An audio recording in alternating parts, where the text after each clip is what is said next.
Saya Darren Loiso Valentino Sidaputar dari kelas 11.1, absen 7. Pada kesempatan kali ini ingin mencoba untuk merangkum dua materi. Materi yang pertama itu dari materi semester 1 matematika, dan yang materi kedua itu adalah materi semester 2 matematika. Masing-masing dari dua materi ini dipilih satu persatu berdasarkan pilihan bebas saya. Jadi saya akan mencoba untuk merangkum dua materi matematika tersebut. Ini tentunya untuk project MTK saya. Jadi mari kita langsung saja kita masuk ke pembahasannya. Untuk materi pertama yang saya pilih untuk semester 1 itu saya memilih materi tentang inverse fungsi dan komposisi fungsi. Alasan saya memilih materi ini itu dikarenakan tentu saja ini adalah materi pertama dari matematika di kelas 11 yang ada di semester 1, yaitu bab 1 mengenai inverse fungsi dan komposisi fungsi. Tentunya saya memilih materi ini karena ini adalah materi pertama, materi yang mengenalkan saya pada matematika kelas 11, sehingga saya ingin mencoba untuk merangkum materi ini dan mengingat kembali materi ini secara jelas. Dan tentu saja alasan ini tidak terkecuali dari alasan mudahnya materi ini, karena ini kan adalah materi pertama yang saya terima di kelas 11. Jadi langsung saja kita akan mulai untuk membahas dan merangkum materi yang pertama ini, yaitu materi inverse fungsi dan komposisi fungsi. Nah, sebelumnya sebelum kita membahas apa itu inverse fungsi dan komposisi fungsi, tentunya kita harus mengenal nih satu kata yang penting yang ada di judul materi tersebut, yaitu adalah fungsi itu sendiri. Seperti yang kita bisa lihat di sini kan dibilang inverse fungsi dan komposisi fungsi. Ada dua kata yang tetap sama, yaitu fungsi. Nah, sebenarnya fungsi itu sendiri apa sih? Jadi kita masuk yang pertama, yaitu mengenal fungsi. Jadi, fungsi itu adalah relasi himpunan A ke himpunan B. Dengan setiap anggota A yang dipasangkan ke satu anggota B, itu ada yang bisa saling berpasangan dan ada yang nggak saling bisa berpasangan. Nah, dalam pembahasan relasi dan fungsi, himpunan yang terlibat itu digolongkan ke dalam 3 jenis daerah. Yaitu yang pertama bisa kita lihat yaitu adalah daerah asal, domain, yang dalam hal ini himpunan A itu adalah daerah asalnya atau domainnya. Nah, yang kedua itu adalah daerah kawan, yaitu kodomain. Dalam hal ini himpunan B adalah daerah kawan itu sendiri, ya bisa disebut adalah kodomain. Nah, yang ketiga itu adalah daerah hasil, yaitu daerah range fungsi, yang dimana ini adalah daerah dari hasil pemetaan antara domain dan kodomain. Jadi bisa dibilang daerah hasil ini atau range fungsi ini adalah daerah di mana adanya penggabungan atau pemasangan antara himpunan A dan himpunan B. Nah, himpunan-himpunan ini sendiri itu apa sih? Jadi himpunan-himpunan ini itu adalah bisa dibilang suatu barisan atau suatu tumpukan angka yang bisa dipasangkan dengan himpunan atau pasangan himpunan lainnya gitu. Jadi bisa dibilang bisa dipasangkan antar perbaris ini, yaitu yang dimana ada daerah kawan sendiri dan juga ada daerah asal kita. Jadi dalam hal ini himpunan A itu bisa berarti adalah angka-angka atau barisan-barisan yang ada di kelompok A, dan daerah kawannya itu adalah daerah B yang bisa saling dipasangkan dengan daerah A, yang intinya adalah fungsi ini tuh adalah relasi yang ada di antara mereka, yang ada di antara himpunan-himpunan ini, yang dimana di sini dituliskan dalam variabel A, yaitu himpunan A dan himpunan B. Oke, karena kita udah mengenal apa itu fungsi, selanjutnya kita akan mengenal dua jenis fungsi yang ada. Yang pertama dulu kita bahas. Jadi yang pertama itu adalah fungsi komposisi. Nah, fungsi komposisi itu adalah ketika ada dua fungsi yang digabungkan secara berurutan, maka akan membentuk sebuah fungsi baru.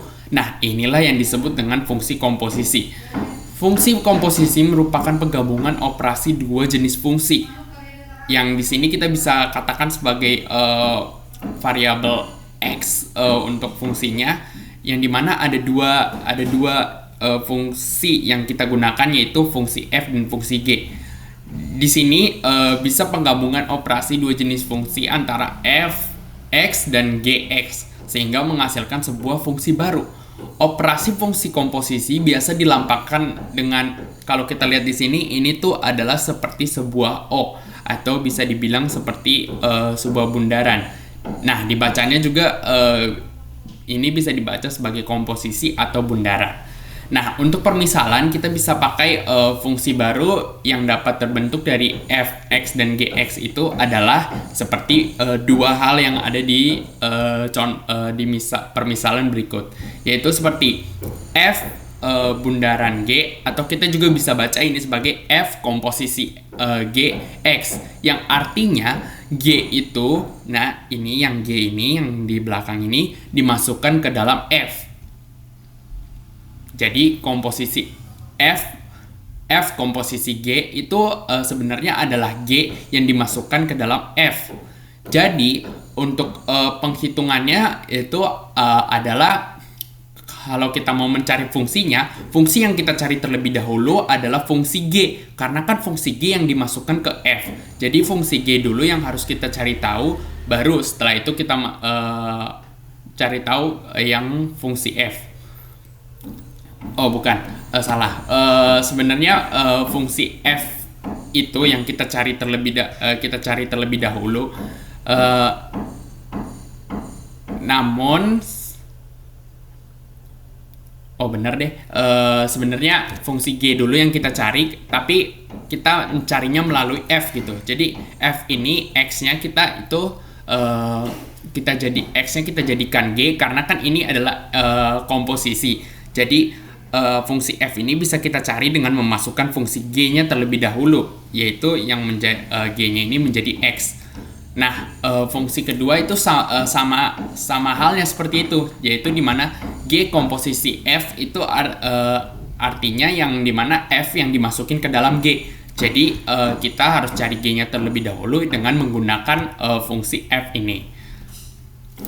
Oke, selanjutnya, karena kita udah bahas fungsi komposisi, kita bahas yang fungsi selanjutnya, itu adalah fungsi inverse. Nah, fungsi inverse adalah fungsi kebalikan, yaitu suatu fungsi yang berkebalikan dengan fungsi asalnya. Jika fungsi umumnya itu adalah f, maka fungsi kebalikannya adalah f min 1. Nah, kenapa begitu? Karena kan biasanya kalau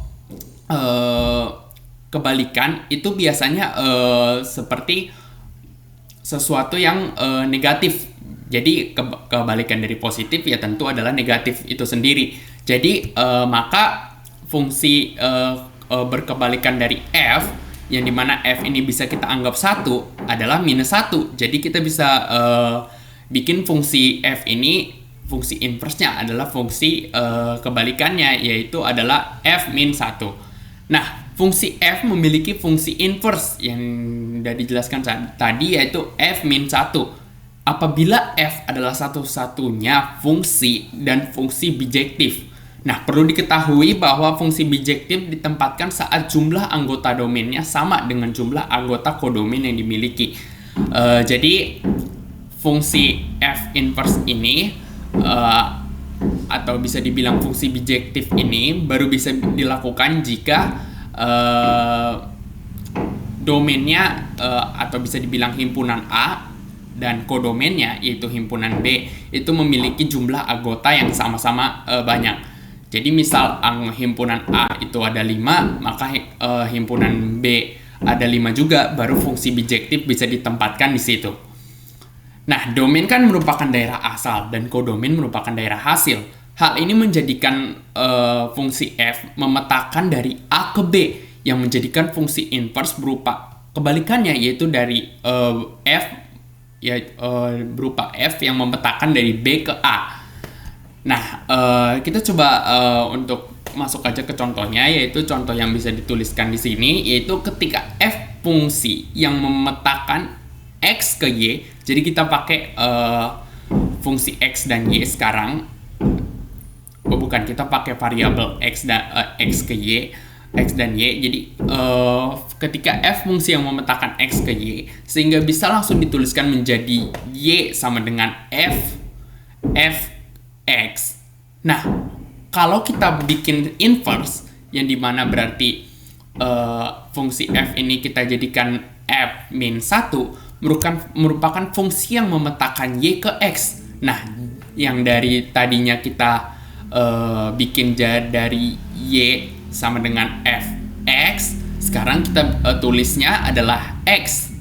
Jadi variabel yang di belakang malah kita pindah ke depan, yang x sama dengan f min 1 y. Kenapa f min 1? Karena ini adalah fungsi inverse dari f itu sendiri.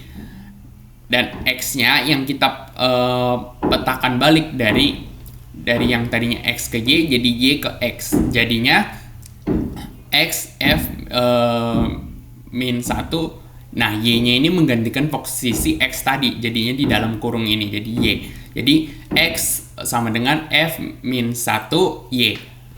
Ketika fungsi f dinyatakan dengan f min 1, maka akan menjadi sebagai berikut. F min 1 itu sama dengan b yang dipetakan ke a, maka akan menjadi y sama dengan f x menjadi x sama dengan f min 1 y, seperti yang udah dijelaskan tadi. Nah, karena kita udah membahas dua fungsi yang sesuai dengan judulnya, pastinya inverse fungsi dan komposisi fungsi yang udah kita bahas tadi, sekarang kita akan coba masuk untuk ke contoh soal dan pembahasannya. Jika soalnya berkata diketahui fx sama dengan 2x dan gx itu sama dengan x min 3, yang ditanyakan adalah tentukan g komposisi f. Nah, untuk jawabannya sendiri kita bisa lihat di sini ya. Jadi g komposisi fx kita tulis terlebih dahulu fungsi g-nya. Nah, baru kita masukkan fungsi f-nya. Karena seperti yang udah dijelaskan tadi bahwa komposisi-komposisi ini berarti yang belakangnya yang sebenarnya dimasukin ke depannya. Jadi bisa dibilang fungsi f di sini yang dimasukkan ke dalam g-nya. Jadi jawabannya adalah untuk ini kita harus cari pakai caranya satu persatu. Jadi bisa dilihat di sini g tanda kurung fx. Jadi x yang tadinya ada di g ini, yang tadinya gx-nya itu diganti menjadi fx karena f-nya yang dimasukin ke dalam g-nya. Nah, bisa kita lihat sekarang g 2x, yang dimana 2x ini adalah nilai dari fx itu sendiri. Fx itu dimasukin ke sini dan diganti jadi nilainya jadi g2x. G2x ini akhirnya menjadi seperti ini. Lalu untuk langkah selanjutnya adalah kita akan karena fx-nya udah kita masukin nilainya ke dalam situ, kita udah ubah jadi nilai fx-nya. Sekarang kita ubah lagi jadi nilai gx-nya, karena kan x-nya udah ketemu tuh nilainya berapa, 2x. Nah, sekarang kita ubah jadi nilai gx yang sebenarnya. Nilai gx di sini kan adalah x min 3. Nah, jadinya x-nya itu diganti jadi nilai fx-nya yang tadi yaitu 2x. Nah, min 3. Jadinya kalau kita lihat ke bawah itu adalah 2x min 3 setelah tanda kurungnya dibuka. Jadinya sekarang nilai g komposisi f x itu adalah 2x min 3. Kira-kira begitu untuk pembahasan contoh soal dan pembahasan untuk materi yang pertama ini, untuk materi inverse fungsi dan komposisi fungsi. Oke, mungkin ini masih bisa dicari untuk hasil sebenarnya dari G komposisi F ini, tapi untuk saya sendiri untuk langkahnya menurut saya sudah cukup sampai di sini saja. Oke, selanjutnya kita akan bahas materi ini dalam kehidupan sehari-hari. Jadi materi inverse fungsi dan fungsi komposisi ini apakah bisa digunakan dalam kehidupan sehari-hari?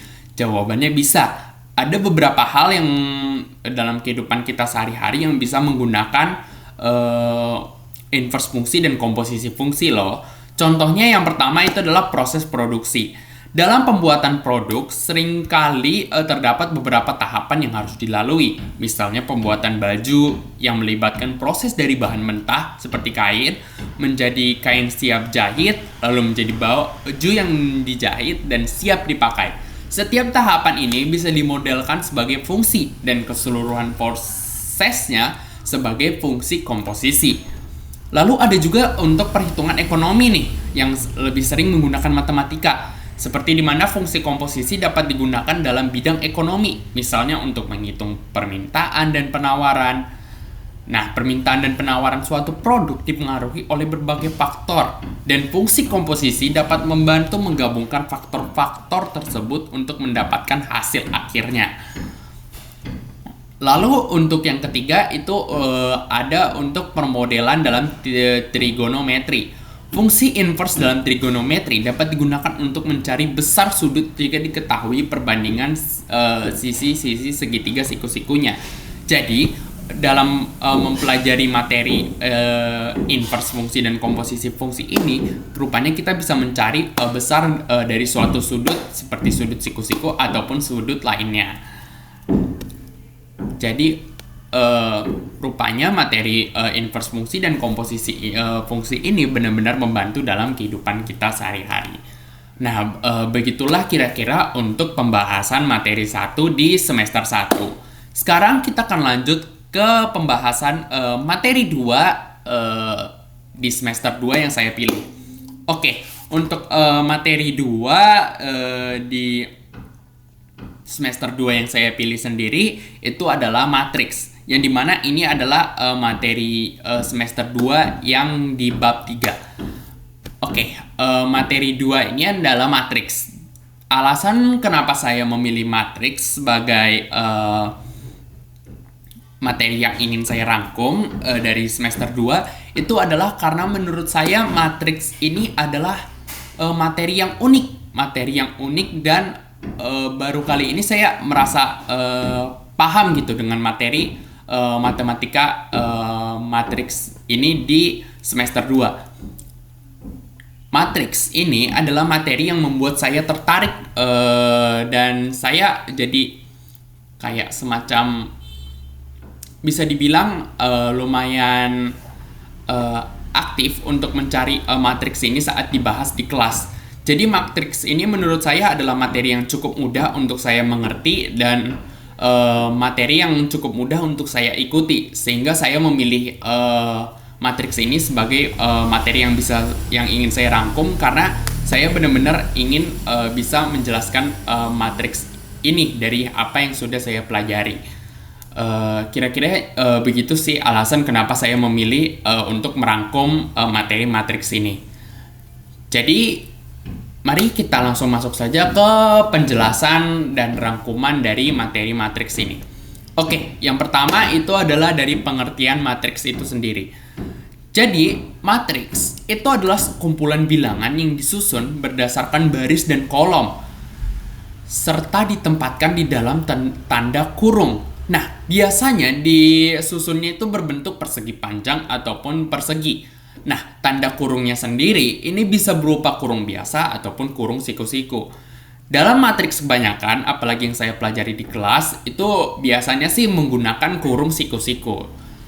Nah, selanjutnya kita harus mengerti nih, itu kan ada di sindir tuh tentang baris dan kolom, bahwa matriks ini adalah sekumpulan bilangan yang disusun berdasarkan baris atau kolom. Nah, baris atau kolom itu sendiri apa sih? Yuk kita coba kenalan sama baris dan kolom itu sendiri. Jadi, baris itu adalah anggota yang susunannya horizontal atau mendatar. Nah, kolom itu sendiri adalah anggota yang susunannya vertikal atau dari atas ke bawah. Nah, kan tadi udah dibilang ya bahwa matriks itu adalah sekumpulan bilangan, sama kayak inverse fungsi dan fungsi komposisi tadi sebenarnya, bahwa mereka itu adalah sekumpulan bilangan juga yang berada di domain dan kodomain. Nah, di sini itu ada matriks itu adalah sekumpulan bilangan yang disusun itu berdasarkan baris dan kolom. Nah, kalau baris itu adalah anggotanya yang susunannya horizontal atau mendatar. Nah, kalau kolom itu sendiri adalah yang dari atas ke bawah atau vertikal. Nah, kalau yang kodomain sama domain tadi kan itu cuman berdasarkan baris himpunan ya, baris yang ada di suatu lingkaran yang angka-angkanya itu ada di daerahnya masing-masing. Nah, kalau ini mereka itu disatukan dalam sekumpulan bilangan yang dimana berdasarkan baris yang berdasarkan ini sama ini. Nah, biar gak bingung, kita coba langsung lihat aja yuk ke contohnya. Oke, di sini kita bisa lihat ya ada matriks A.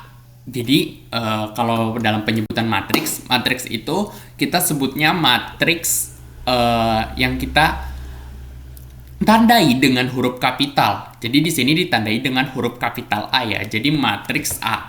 Nah, matriks A di sini itu mempunyai sekumpulan bilangan sendiri yang ada 04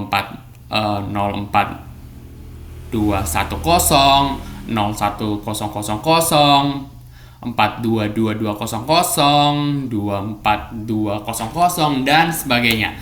Nah, di sini kita tuh bisa melihat ada baris dan juga kolomnya.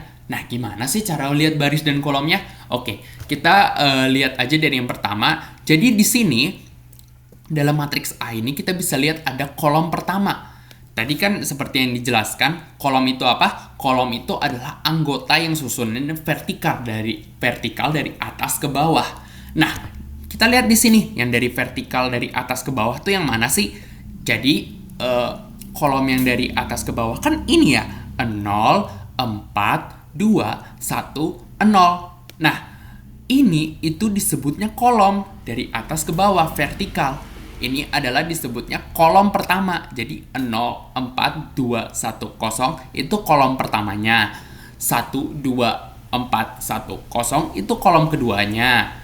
0 2 2 2 1 itu kolom ketiganya dan seterusnya. Ini adalah kolom 1, kolom 2, kolom 3, kolom 4, dan kolom 5. Ini adalah kolom masing-masing dari sekumpulan bilangan ini ya. Nah, terus yang baris tuh yang mana? Yang baris tuh adalah yang horizontal.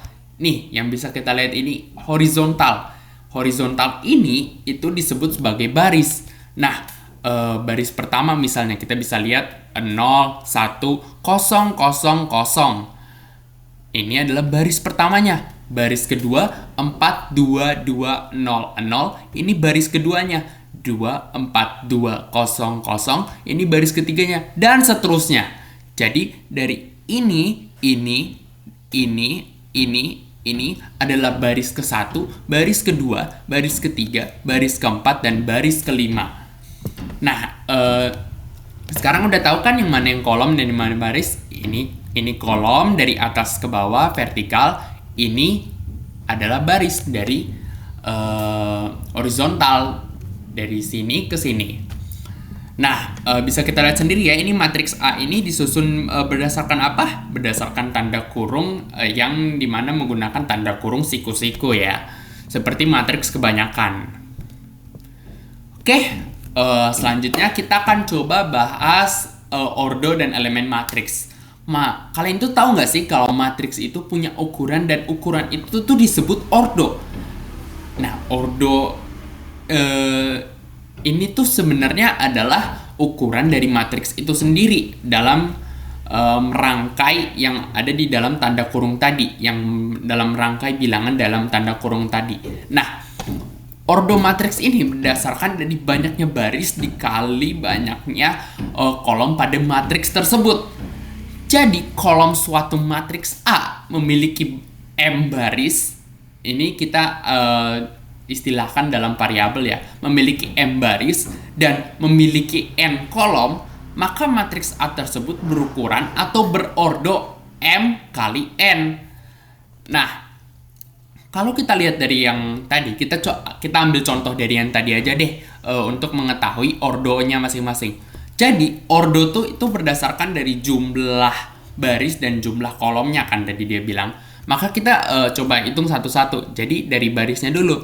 Barisnya ada 1, 2, 3, 4, 5. Ini adalah jumlah barisnya. Karena kalau dihitung lagi dari kedua, ketiga, keempat, sama, jumlahnya sama, yaitu ada 5. Jadi, jumlah barisnya itu adalah 5. Nah, jumlah kolomnya kita coba hitung ya, dari 1, 2, 3, 4, 5. Nah, 5 juga.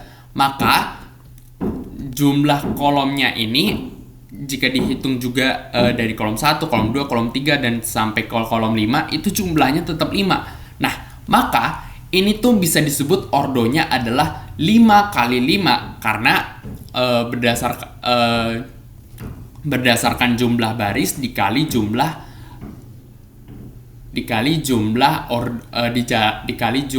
kolomnya. Jadi matriks A ini berordo 5 kali 5. Seperti itu pengertiannya kalau disederhanakan.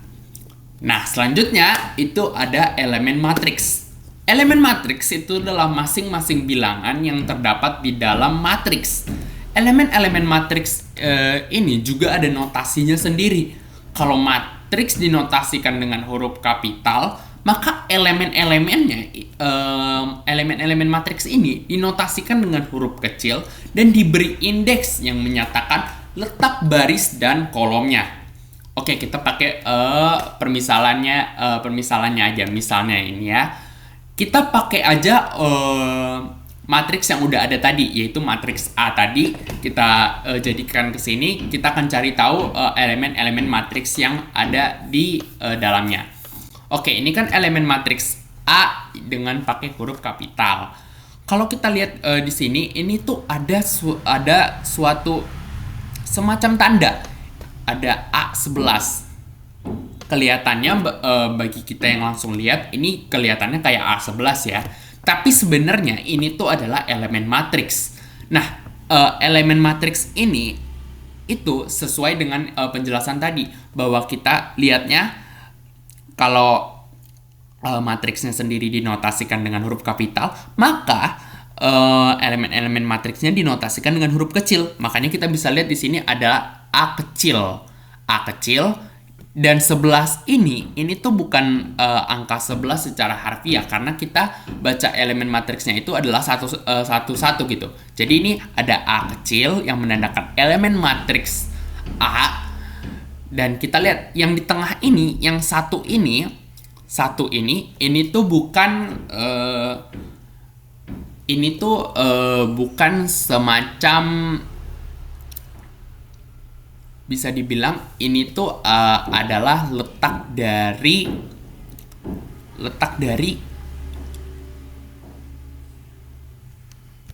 bisa dibilang ini tuh adalah letak dari baris dan kolomnya. Nah, yang ini itu yang satu di tengah ini itu adalah letak dari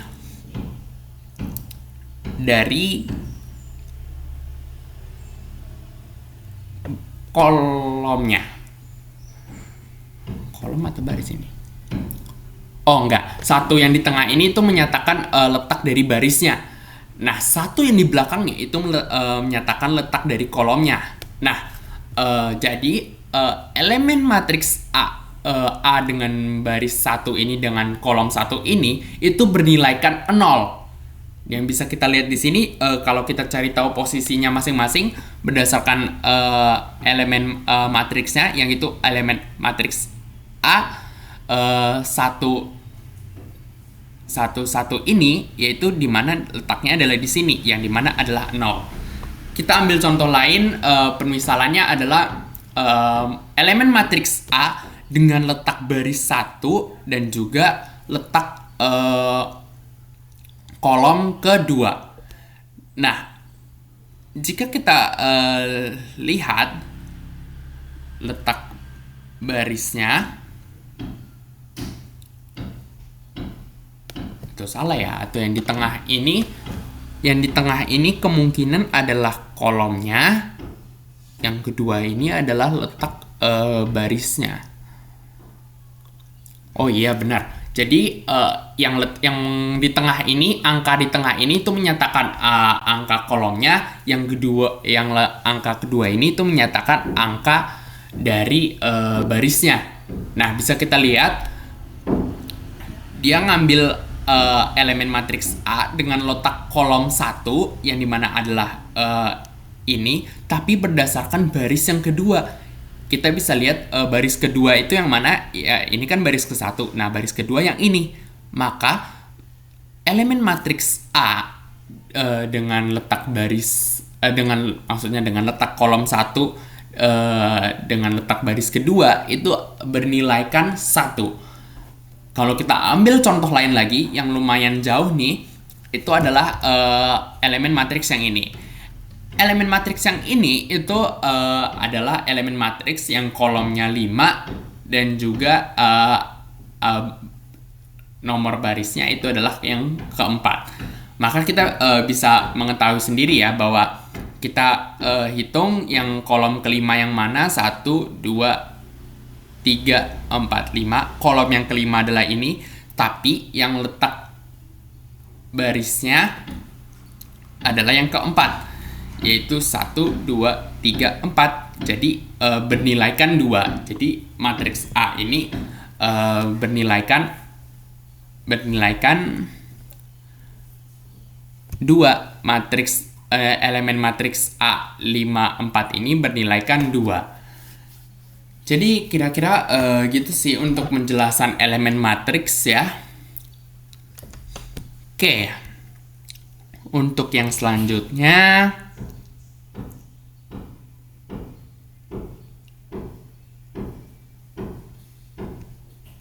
oh enggak, salah. Jadi benar tadi penjelasan yang di awal udah benar. Bukan yang tadi yang awal banget, yang tadi itu benar. Rupanya yang angka di tengah bukan menyatakan kolom, angka yang di tengah ini itu menyatakan baris, dan angka yang terakhir atau angka yang ketiga ini itu, maksudnya angka yang di belakang ini itu rupanya menyatakan kolomnya.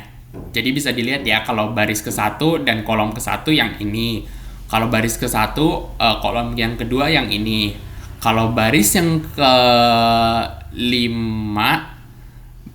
kelima, kolom yang keempat itu adalah yang ini. Karena kan ini kan baris ya. Jadi kan 1, 2, 3, 4, 5. Nah, ini kan baris kelima nih. Cari kolom yang keempat, yaitu 1, 2, 3, 4. Jadinya kita dapatnya baris yang keempat yang ini. Sama halnya ini kan, ini kita cari baris yang ke-1.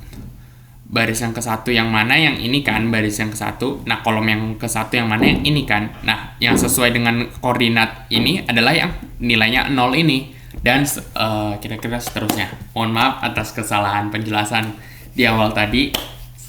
Jadi yang benar adalah penjelasan yang sekarang ini, yang dimana rupanya A kecil ini melambangkan elemen matriksnya, dan angka di tengah ini melambangkan posisi barisnya, posisi baris yang pertama, yang angka di belakang ini menyatakan angka kolomnya, yang dimana di sini angka kolomnya itu yang pertama juga. Oke, karena kita udah mengetahui apa ordo dan elemen matriks itu, jadi kita akan sekarang mengetahui jenis-jenis matriks, karena jenis-jenis matriks ini juga ada beberapa. Oke, matriks itu terbagi menjadi beberapa bentuk yang mempunyai sifat khusus. Nah, sifat-sifat khususnya itu ada seperti berikut. Yang pertama itu adalah matriks baris. Matriks baris itu adalah suatu matriks yang terdiri dari satu baris saja. Jadi baris tadi udah dijelasin yang mana yang ini. Jadi bisa dibilang matriksnya cuma terdiri dari satu baris ini aja, nggak ada kolom-kolom lainnya, cuman satu baris ini aja yang 0 1 0 0 0. Cuman satu baris ini aja itu udah disebut sebagai matriks baris karena terdiri hanya dari satu baris saja. Matriks kolom. Nah, kebalikannya dari matriks baris tadi, matriks kolom ini adalah suatu matriks yang terdiri dari satu kolom saja. Jadi kita bisa tahu kan kolom tuh yang dari atas ke bawah ini. Nah, matriks baris tuh cuman ini doang, nggak ada lagi baris-baris yang selanjutnya. Jadi ini nggak termasuk, cuman yang satu dari 0 4 2 1 0 ini koordinat ini saja. Maksudnya kumpulan bilangan ini saja dari 0 4 2 1 0 ini itu udah dinyatakan sebagai matriks kolom yang terdiri hanya dari satu kolom saja. Oke, matriks persegi. Matriks persegi adalah suatu matriks yang selanjutnya itu adalah matriks persegi, yang dimana matriks persegi adalah suatu matriks yang memiliki jumlah baris dan kolom yang sama. Itu tandanya M sama dengan N karena jumlah baris dan kolomnya sama. Yang dimana berarti jumlah matriksnya, ordo matriksnya itu bisa dibilang sama. Nah, karena jumlah baris dan kolomnya sama, maka ordo matriksnya itu bisa kita tulis menjadi N dikali N atau matriks ordo N.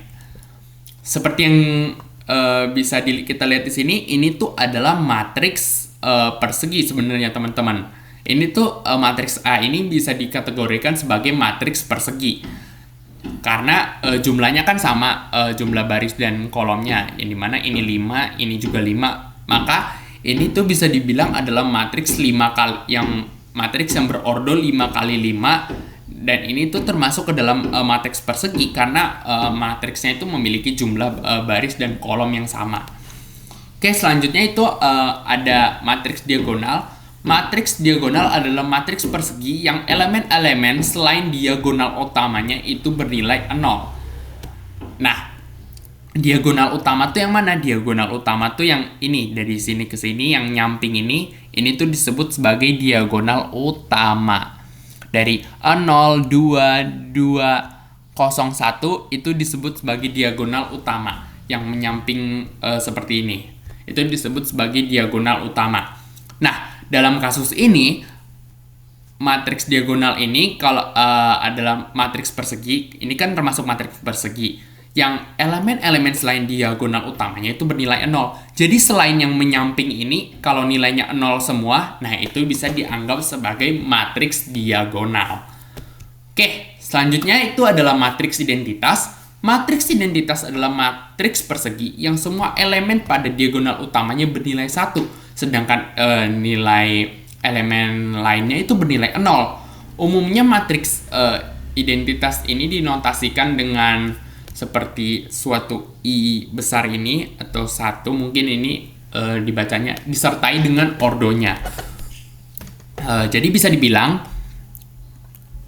diagonal utamanya yang menyamping seperti ini, yang dari 0, 2, 2, 0, 1 ini, diagonal utamanya ini, kalau bernilai 1 dan nilai-nilai yang selain ada di diagonal utamanya ini, yang selain menyamping ini nilainya 0, itu bisa dibilang mereka adalah matriks identitas karena elemen utama, hanya elemen utamanya yang bernilai 1, elemen diagonal utamanya yang bernilai 1, dan elemen-elemen lainnya itu bernilainya 0.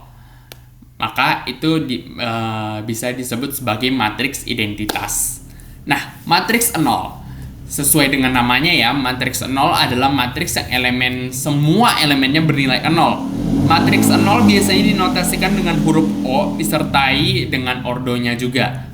Jadi kalau semua matriks ini bernilai 0, 0, 0, 0, 0, 0, 0, 0, 0, 0 semua, itu bisa dibilang sebagai matriks 0.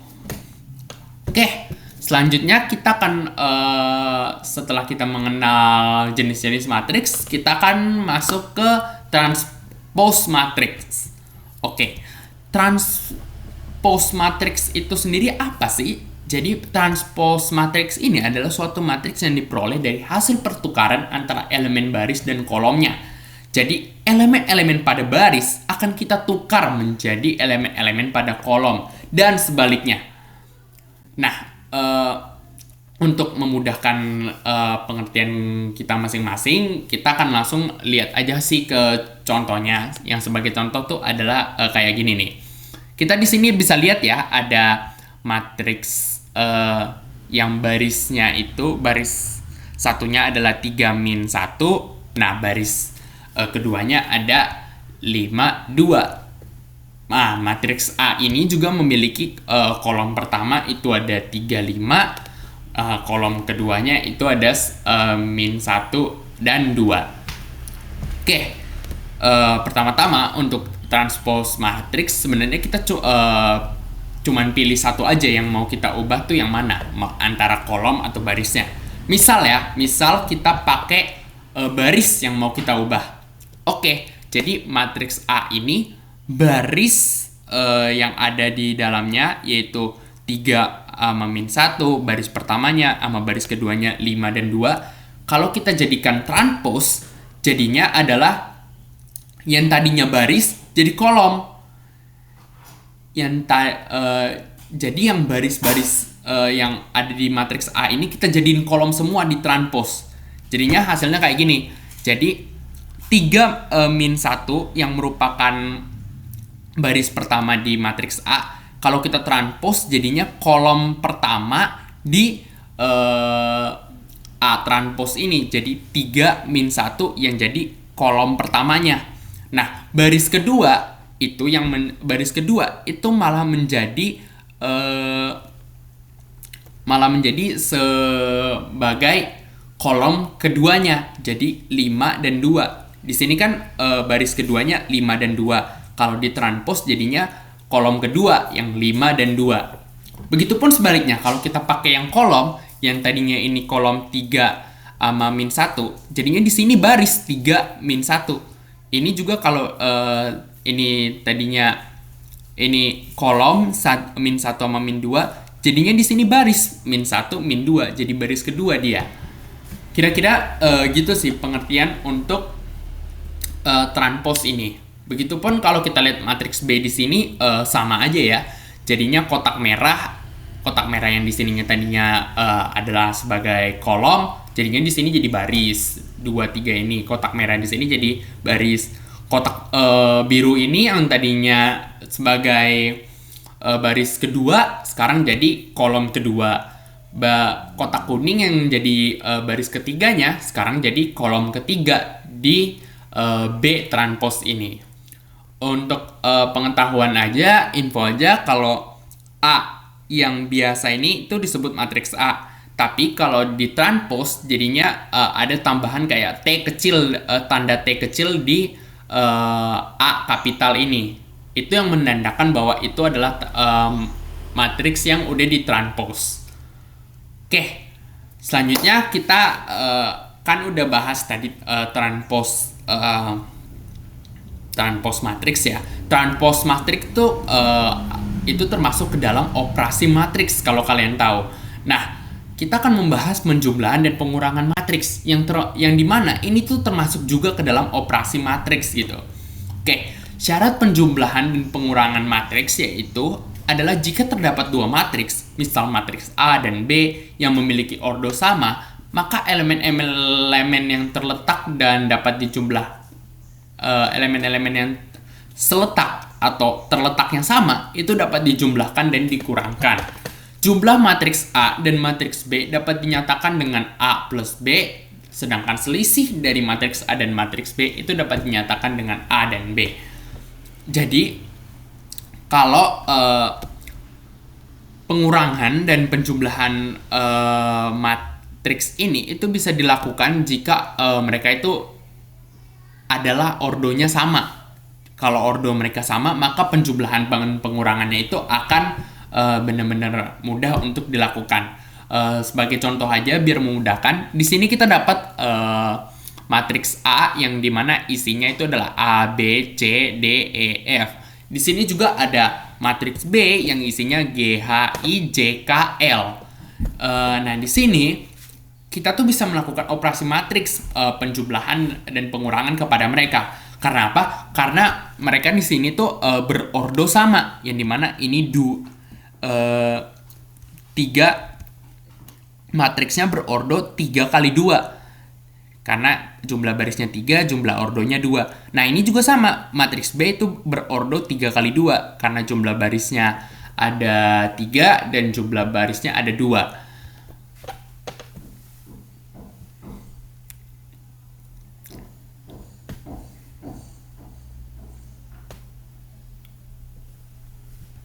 Jumlah barisnya ada 3. Nah, untuk melakukan operasi... Oh, bukan. Di sini saya ada salah penyebutan. Jadi sebenarnya rupanya ordo yang benar itu adalah barisnya itu ada 2. Jadi baris yang sebenarnya itu adalah ordonya itu adalah 2 kali 3. Karena barisnya di sini ada 2 dan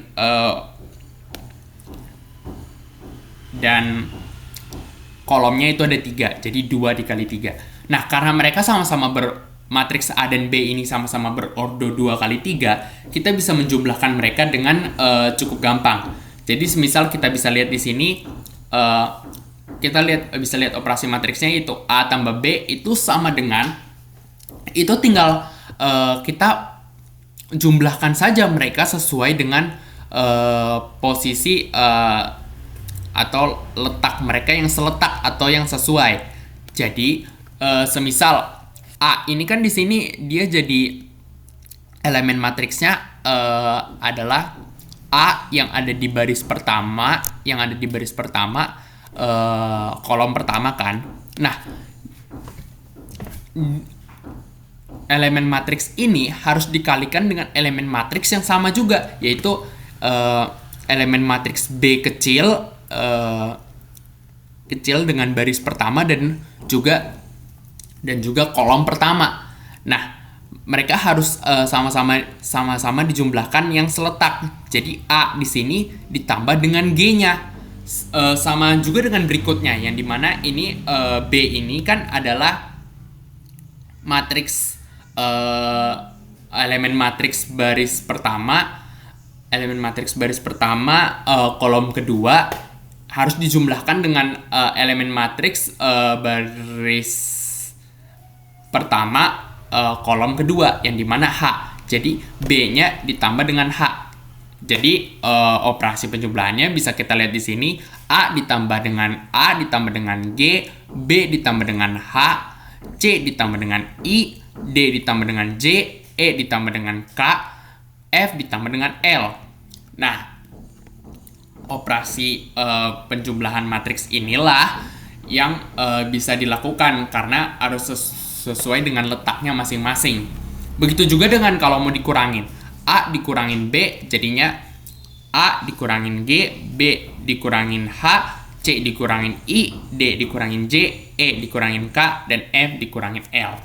Kira-kira begitulah untuk penjumlahan dan pengurangan matriks. Yang selanjutnya itu adalah kita akan mengetahui perkalian skalar pada matriks yang merupakan juga operasi matriks. Nah, pada operasi perkalian skalar, sebuah matriks itu dikalikan dengan bilangan skalar. Nah, jika diketahui A merupakan suatu matriks dan K itu merupakan bilangan real itu adalah bilangan tersendiri ya, bilangan sendiri, maka hasil perkalian K dengan matriks A adalah matriks yang diperoleh dengan mengalihkan setiap elemen A dengan K, yang diperoleh dengan mengalihkan setiap elemen A dengan K. Kita masuk aja ke contohnya, yaitu di sini kan kita dapat matriks A, B, C, D, E, F. Nah, kalau mau K itu dikali dengan bilangan K itu dikali dengan bilangan sekumpulan bilangan A, K ini kan adalah ituannya sendiri, adalah bilangan real sendiri, bilangan yang berdiri sendiri. Maka dia di sini K dikali dengan matriks A itu sendiri, yang dimana ada A, B, C, D, E, F. Jadi K-nya dikali dengan bilangan dengan matriks A ini. Jadi hasilnya itu ada K. Jadi K-nya ini tuh disebar ke seluruh baris dan kolom ini agar bisa dikalikan masing-masing gitu. Jadi dengan mengalihkan setiap elemen matriks A itu kita kalikan dengan K gitu. Jadi kayak K dikali A, K dikali B, K dikali C, K dikali D, K dikali E, dan K dikali F. Baru bisa memperoleh hasil dari perkalian skalar pada matriks ini. Oke, selanjutnya kita ada contoh soal dan pembahasan. Contoh soalnya sendiri kita bisa lihat diketahui matriks contoh soalnya sendiri bisa kita lihat di sini adalah diketahui transpos matriks A itu adalah 2, 3, 5, 4, 6, 8. Maka ditanya di sini matriks A-nya itu adalah apa? Kita di sini diberi beberapa pilihan ya. Oke. Seperti yang udah aku jelasin tadi bahwa transpos itu adalah intinya di mana baris menjadi kolom, kolom menjadi baris kan. Nah, maka kita bisa mengubah